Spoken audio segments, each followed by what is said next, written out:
There are hundreds and thousands of videos on YouTube right now telling you how to create the best version of yourself.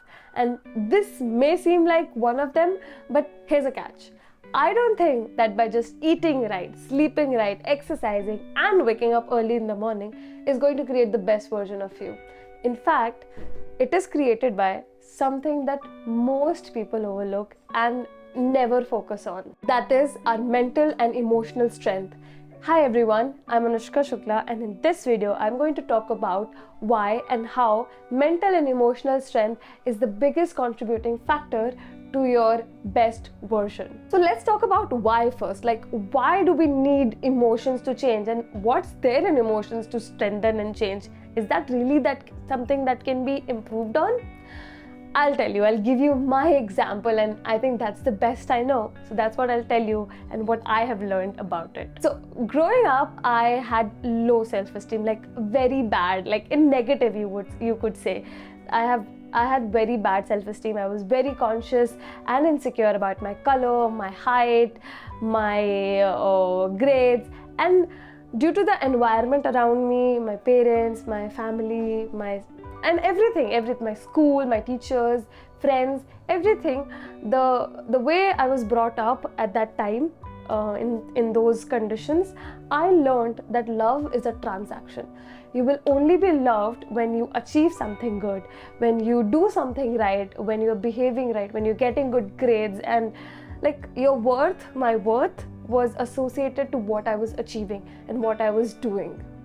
It was not a given. Like, the love was not given. It was something that I need to earn, or a transaction that I need to work and earn towards. And it just got worse with time. My dependency on people for validation just increased and increased, the need for external validation. And when I was in college, it just went through the roof. Even though I was getting good grade, I was in a good relationship, and everything was externally seeming right, that I got placed as well with good job, good place, good package and everything, and yet I was never satisfied. And even in the last 2 semesters of when I was already placed, I was waking up early, 5:30 in the morning, waking up early, going for a run, then eating healthy, sleeping on time, 9:30, 10 o'clock at that time. And yet never one day I felt happy about myself, or felt good about the things that I was doing, and nothing felt enough. And it was so easy for me to fall off track at that time. Like 3 or 4 days I'm doing all the things right, and another day just comes in and I'm not able to get out of my bed at all, and just everything goes into it, and I'm beating myself up for everything. That became my routine. Like, I was doing things, I was doing everything right, and then again I was falling off and not doing anything at all. And since I was being extremely hard on myself because I had no care, no love for myself. And for those of you who do not know what low self-esteem means, it means that you're mostly unhappy and unsatisfied with yourself. You're extremely hard on yourself. You tend to generally see things in negative light, and in general you just you associate your worth with external validation and external achievement. That is what I was, and for the longest time. But when I moved to Bangalore and I started earning on my own, in the December of 2022, I started my therapy. I searched on Google therapist online, and I found this website called Talkvita, and I filled that questionnaire and everything, and I was mapped to a therapist.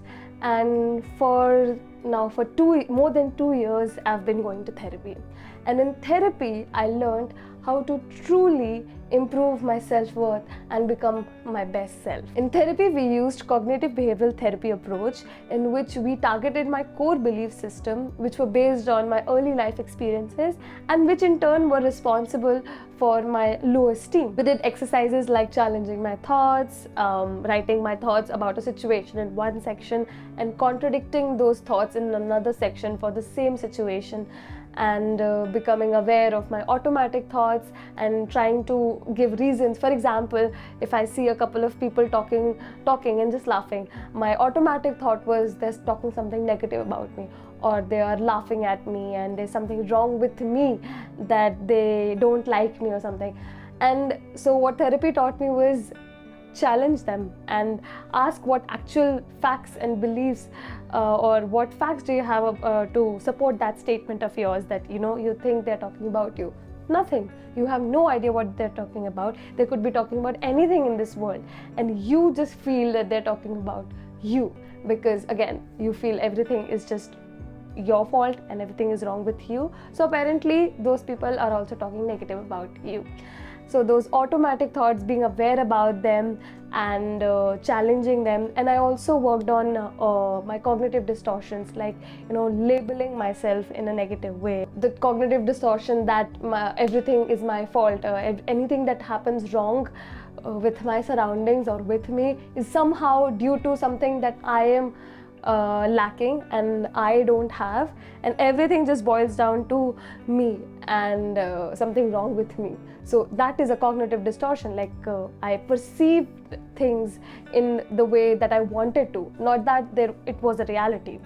So all of those things I targeted and worked on for 1.5 years, and finally everything came crashing down when last year my 5-year of relationship ended, and that is when everything went crashing down. I was on rock bottom, and it was the most difficult period for me.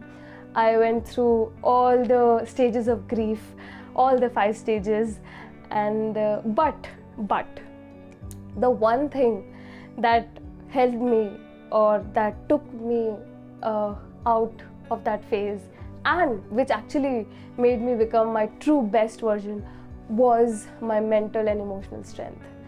At that time, I just did not give up on therapy.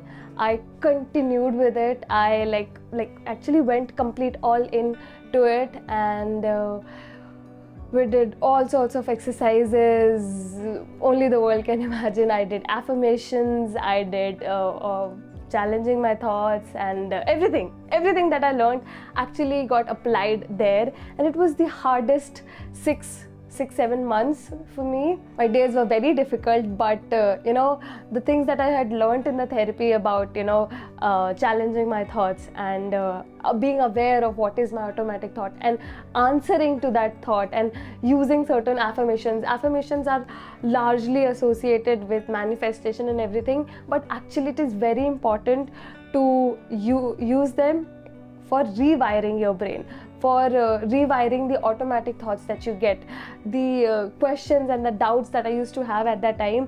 And all the time my head used to be filled with negative thoughts and everything, but I kept answering myself, and it was the most difficult period, even though I was with my friends and family, but I felt most alone at the time. And one thing that helped me was myself, the bond and the strength and the relationship that I built with myself at the time. It just made me feel that I have a lot of strength. I can get through anything and everything. If I could get through this much amount of pain, then there's nothing in this world that I cannot get through. So the relationship that I built with myself, the confidence, the self-worth that I achieved at that time, that is when I became my true best version. Earlier to that, I was doing all those right things and I was never feeling strong or good about myself. But when I was going through that difficult period of time and I held on to and I focused on my mental and emotional health, that is when I actually felt true best version, because that's at that time I was not being hard on myself all the time, and I was happy and satisfied with the things that I was doing. I was proud of myself. I actually learned how to be proud of myself, how to say the right things to me, and I stopped depending on external validation. I became my own strength. I became my own best friend, and that is how and when I truly felt the best version of me. I felt the strongest at the time, like nothing could break me. Our mental and emotional strength is way important than anything else that we can do on the outside. We might be, working out 5 days a week. We might be sleeping on time and taking 8 hours of sleep and trying to take 8 hours of sleep and trying to eat right. But if we don't have that self-worth, or if we don't have that good relationship with ourselves, and if we are continuously having mental negative thoughts about it, and we hate the things that we are doing and we hate ourselves, nothing good is ever going to happen. We are not going to become our best selves, because we just hate ourselves, and that deeps into it. Like, it just comes to us. Either we fall off track, or we behave in self-sabotaging behaviors, or so on and so forth. There are so many things. And even the top 1% of the people are not with highest IQ, but with the highest EQ. So to become the true best version of yourself, I believe that we need to strengthen our mental and emotional skills. So that's it for this video, and if you liked what I created, and if you like the other things that I create, then please like and subscribe to my channel, and I'll see you in the next one. Bye bye.